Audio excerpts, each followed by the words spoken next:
So let me tell you a little bit about the boards and commissions realignment process that I mentioned a few minutes ago.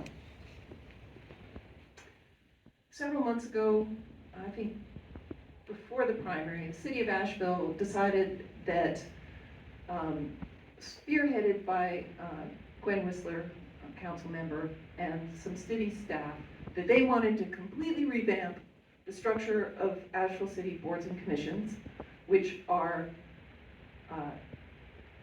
if you don't already know this, these are folks who volunteer their time, their expertise, their lived experience to help advise council on important matters facing our community, everything from housing to transit to, in fact, you name it. There's virtually nothing important that city council addresses that doesn't have a board or commission drawing upon our neighbors for their wisdom in advising council.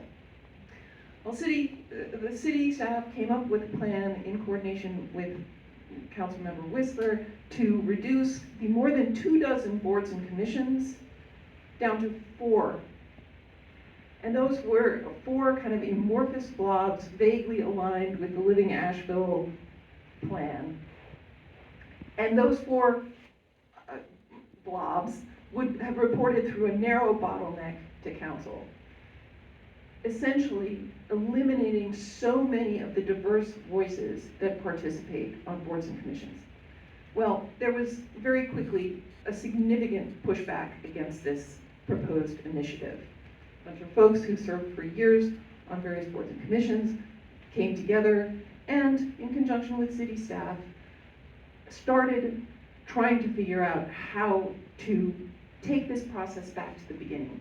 Part of the problem was city staff didn't do any investigation into the experience of people on boards and commissions. What worked, what made them effective, what didn't. There's a whole lot of story behind this. But the important thing to know is that I just had a meeting this afternoon with a subcommittee of our working group to get very close to finalizing a survey that's going to go out to over 400 community members to ask them about their experiences serving on boards and commissions and gather their wisdom about what works and doesn't work. Could our boards and commissions be more efficient and better aligned? Yes, they could. Should they be reduced to 4 amorphous blobs and all working groups that aren't subject to open meeting rules? No, they should not.